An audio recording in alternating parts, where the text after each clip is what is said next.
কূটনীতিতে বিশ্বাসঘাতকতা করেছে আমেরিকা, তাই দেশটির সাথে আলোচনা কতটা ফলপ্রসূ হবে তা নিয়ে সন্দেহ পোষণ করেছেন ইরানের পররাষ্ট্রমন্ত্রী আব্বাস আরাকচি।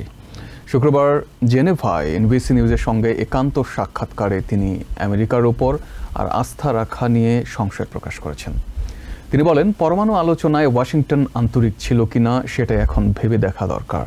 ট্রাম্প প্রশাসন হয়তো সমঝোতার নামে ইসরায়েলকে বিমান হামলার সুযোগ করে দিতেই বৈঠকের নাটক সাজিয়েছিল বলে সন্দেহ প্রকাশ করেন তিনি। 2 সপ্তাহের মাঝে কূটনৈতিক সমাধান কিংবা চুক্তিতে পৌঁছানো সম্ভব কিনা এমন প্রশ্নে আরাকচি বলেন, ডোনাল্ড ট্রাম্পের একটি ফোন কলেই ইসরায়েলের আগ্রাসন বন্ধ হতে পারে।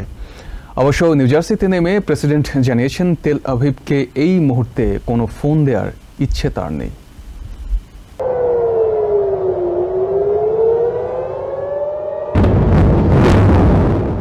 গত রবিবার ওমানের মধ্যস্থতায় পরমাণু চুক্তি নিয়ে ইরানের সঙ্গে আমেরিকার 6ষ্ঠ দফায় বৈঠক শুরু হওয়ার ঠিক 2 দিন আগে দুর্ধর্ষ গোয়েন্দা সংস্থা মোসাদের সহায়তায় তেহরানে নজিরবিহীন বিমান হামলা চালায় ইসরায়েল। গোটা আধুনিক যুদ্ধ কৌশলের ইতিহাসে এটি দৃষ্টান্ত হয়ে থাকবে। আচমকা সমন্বিত আক্রমণে শত্রু শিবিরের শীর্ষ সমরবিদ এবং বিজ্ঞানী হত্যায় অভাবনীয় সাফল্য পেয়েছে IDF. State secretary Marco Rubio এক বিবৃতিতে জানান, ওই হামলায় আমেরিকার সরাসরি কোনো সংশ্লিষ্টতা নেই। কিন্তু প্রেসিডেন্ট ডোনাল্ড ট্রাম্প যখন মুখ খোলেন তখন বোঝা যায় হামলার পুরো ছকই তার জানা ছিল। তার মানে একদিকে বৈঠকের মূলা ঝুলিয়ে অন্যদিকে তেল আভিভকে আক্রমণের সবুজ সংকেত দেয় ওয়াশিংটন। আমেরিকার এমন দ্বিচারিতা নতুন কিছু নয়।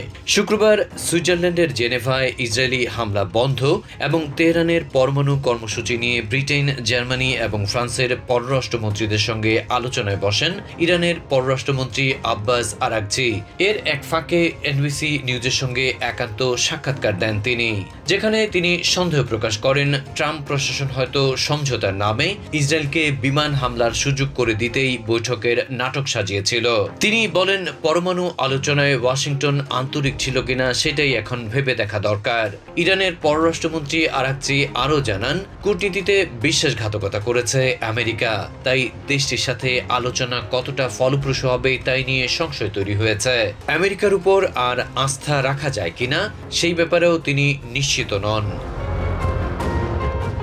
2 সপ্তাহের মাঝে কূটনৈতিক সমাধান কিংবা চুক্তিতে পৌঁছানো সম্ভব কিনা এমন এক প্রশ্নে আরাকচি বলেন, ডোনাল্ড ট্রাম্পের একটা ফোন কলেই ইসরায়েলের আগ্রাসন বন্ধ হতে পারে। অবশ্য নিউজার্সিতে নেমে প্রেসিডেন্ট সাংবাদিকদের জানিয়েছেন, তেল আভিভকে এই মুহূর্তে কোনো ফোন দেওয়ার ইচ্ছে তার নেই, কেননা যুদ্ধে আইডিএফ এর জয় দেখতে পাচ্ছেন তিনি। এছাড়া ইউরোপ অর্থাৎ E3 সঙ্গে ইরানের আলোচনায় তেমন কোনো লাভ হবে না বলেই মনে করেন Trump.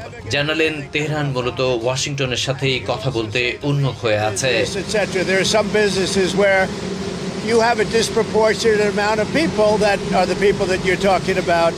At the same time, we have to get. কিন্তু ইরানের একটি টিভির সঙ্গে আরাকচি সাব জানিয়ে দিলেন, ইসরায়েলি আগ্রাসন চলাকালে কারোর সাথেই আলোচনায় বসবে না তার দেশ। বিশেষ করে আমেরিকার সঙ্গে বৈঠকে বসার তো কোনো প্রশ্নই আসে না। Adib Mohammad, TVN24 news desk.